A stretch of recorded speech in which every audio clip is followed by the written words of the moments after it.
You're too tall. Hey, what's up? Happy Sunday. Today's another Q&A video, and Kuba will be joining me partway through the video. I'm just going to answer some of these questions first by myself, and then I'll call Kuba over and he'll answer some of the questions that y'all had for him. And if I don't get to your question this week, feel free to ask it again in a comment in this video. If later in the week you do have a question for me, please come back to this video and ask it, because it's easier for me to keep the questions organized, and that way I won't accidentally skip your question. So I'll just get started now. I noticed that Kuba usually drives the van. Do you ever drive the van, and if not, will you drive the van in the future? Lots of people ask me this question. I don't drive the van because I don't know how to drive manual. Also, I'm the one who's filming, so if I'm driving the van, I can't be filming. So for now, I am not driving the van. Could a fruitarian find enough fruit traveling in Croatia? Yes, but I think it would be difficult in the winter. There's plenty of fruit here with all the fresh markets. I was fruitarian when I was in Croatia the first time. I didn't have any issues finding fruit.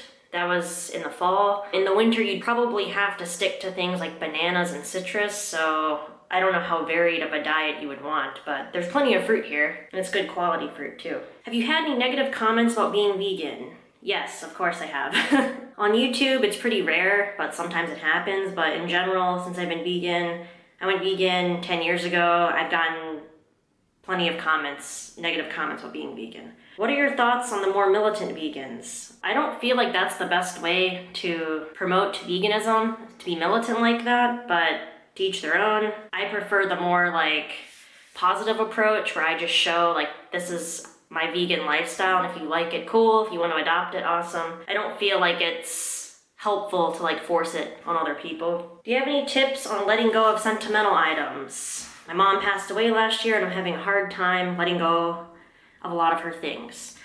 Yeah, this is difficult because on one hand, you do want to hold on to those things because they remind you of your mom. My sisters and I had the same issue when our mom passed away. It'll take time to get over your mom's passing, and when you feel ready, then you will have to get rid of some things. I don't think it makes sense to hold on to everything your mom owned. What I did was I would keep like 1 or 2 items that really reminded me of my mom, and then the rest of them I just had to get rid of because there's no sense in keeping all of those things. I mean, I guess if you have the space to keep stuff, you can keep it, but I think over time, you will just come to focus on a few items and keep those, and then get rid of the other stuff and donate them. My mom had a lot of jewelry, and I think some of my sisters were holding on to a lot of her jewelry, and really it was like, there's no sense in keeping every piece of jewelry just because she happened to own them.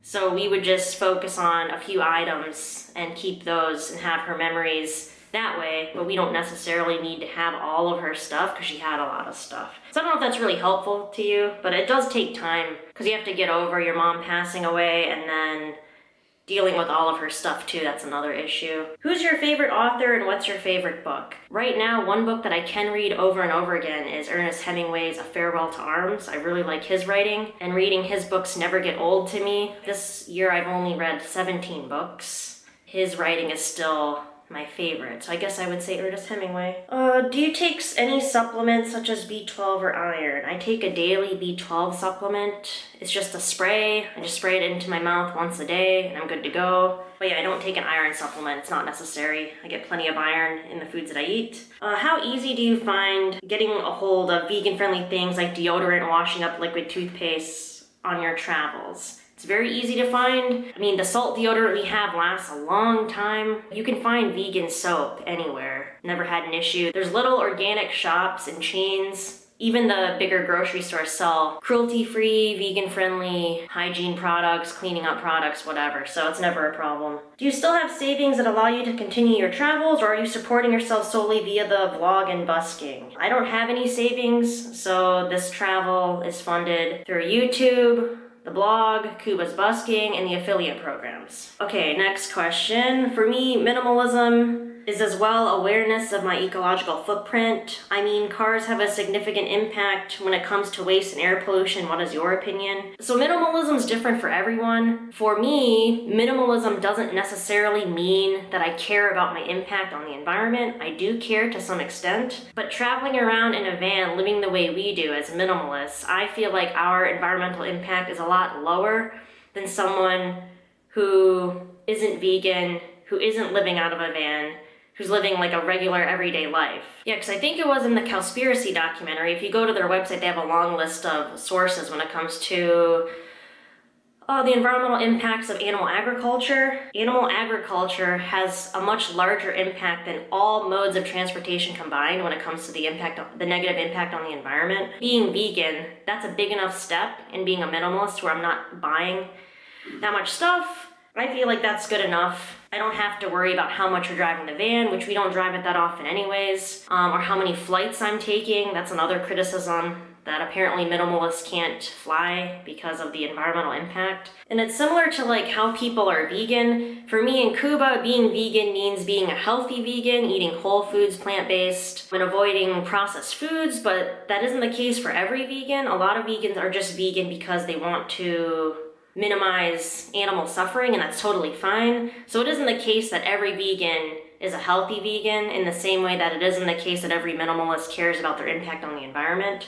So yeah, just keep that in mind. All right, next question. Are you going to vote, or have you divorced yourself from the American political system? Yeah, I'm not really sure if I'm gonna vote or not. I don't feel like I should vote because I'm not living there. Does your weight stay consistently the same, or does it change? How tall are you, and what is your most consistent weight? I've been losing weight very slowly over the past year or so, since I really cleaned up my diet.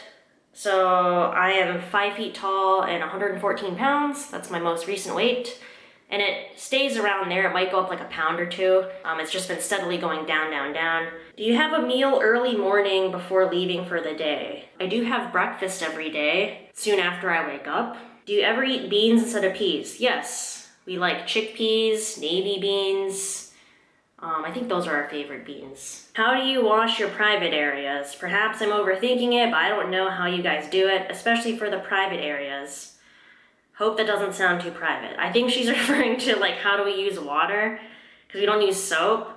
We just wash ourselves in the same way you would if you had soap. You don't need soap to be clean. No other animal needs soap to stay clean when they wash themselves. So we're totally clean just using water. Next question. It's about people who need different medications like antidepressants. I don't think they would be so easy to get when traveling. Lots of people out there with mental disorders. I'm sure they would love to travel. It can't be that easy to get a prescription. It is easy. You can get prescriptions for those things abroad, in Croatia, wherever. You just have to go to the doctor, get a prescription, and get it filled at the pharmacy. Alternatively, if you know you're going to be traveling, you can just get your prescription filled in your home country and then take them with you. But yeah, it is that easy to get your prescriptions. I'm almost done here, then I'll call Kuba over. Did you notice any changes in how you felt and processed the food physically, emotionally, etc. in Europe versus here in America? I have noticed that the same food items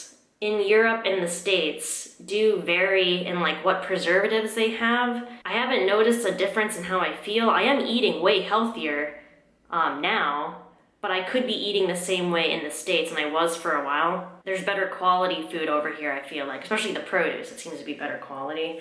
And there's less stuff in the food. You can get plenty of processed food over here too.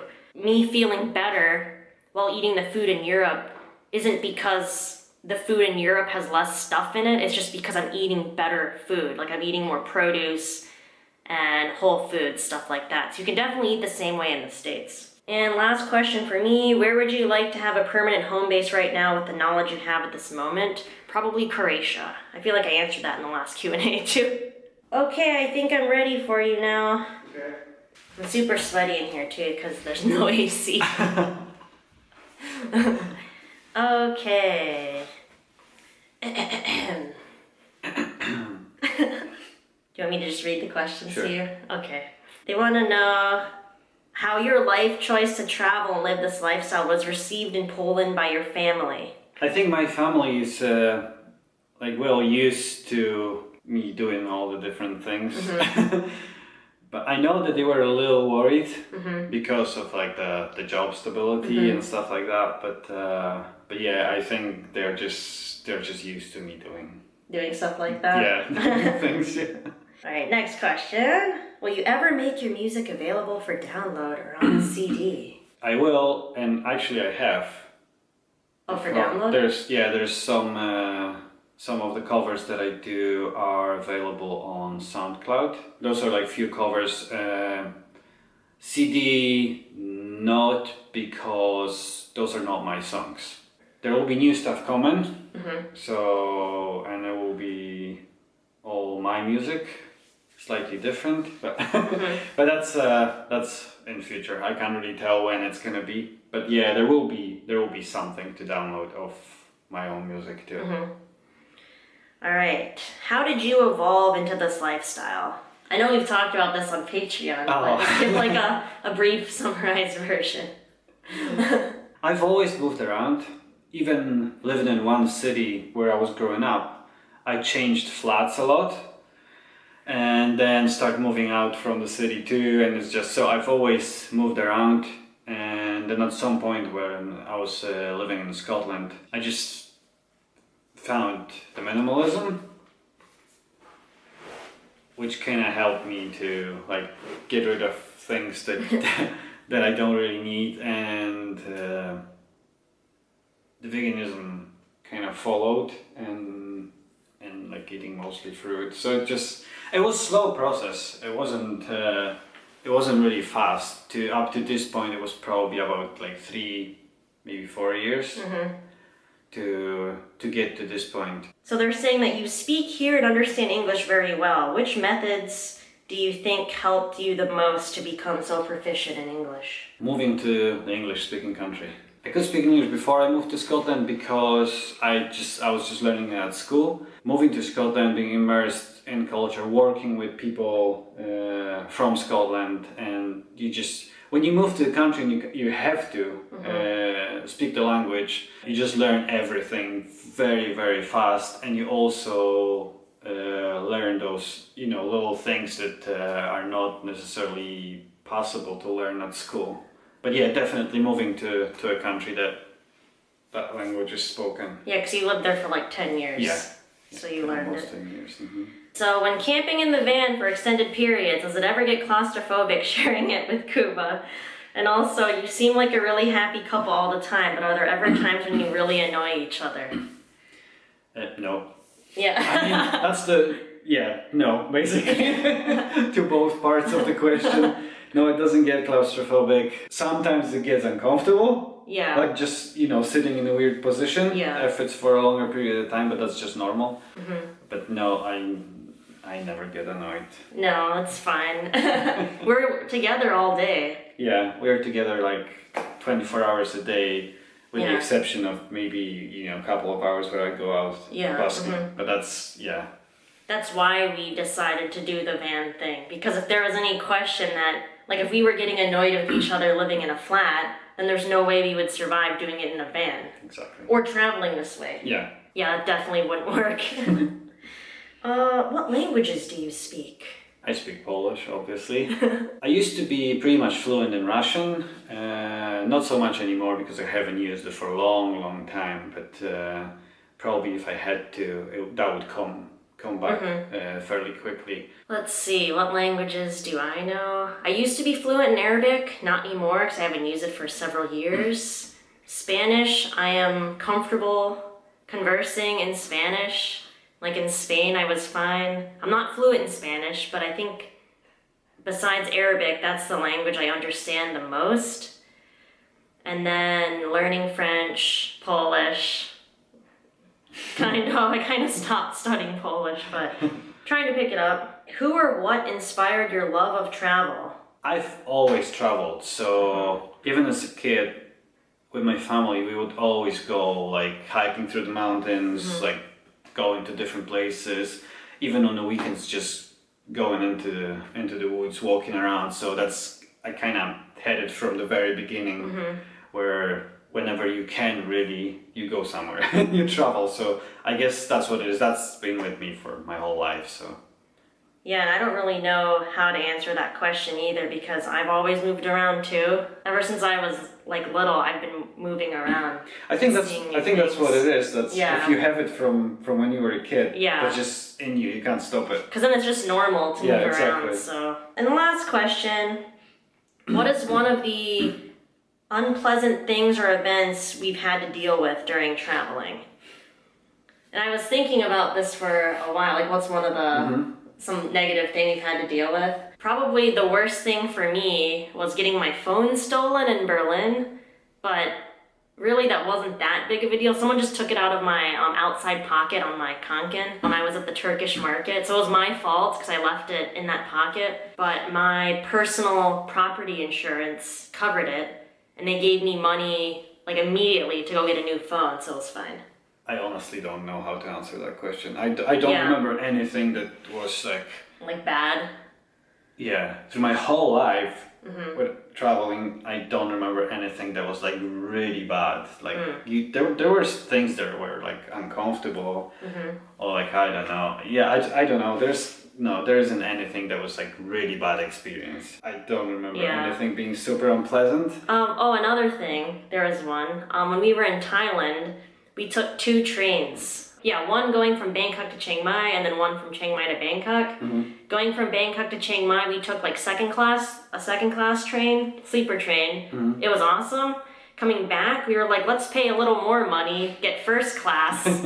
But it actually turned out to be way worse than the second class, and like our cabin was full of roaches. So like we didn't sleep at all, and then the train broke down at the end, so we had to like walk into the city. Yeah, so I guess this that one, was kind of I forgot about it.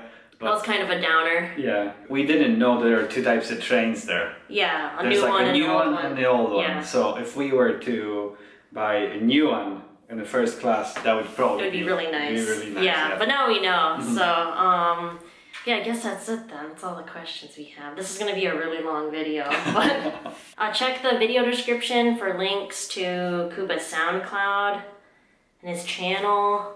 And thanks for asking us questions this week. And thanks for being patient on waiting for the video uploads. Oh no. Alright, so the camera overheated, so I don't know what I caught. So thanks so much for watching, and ask us questions on this video if you have more questions for us. Bye.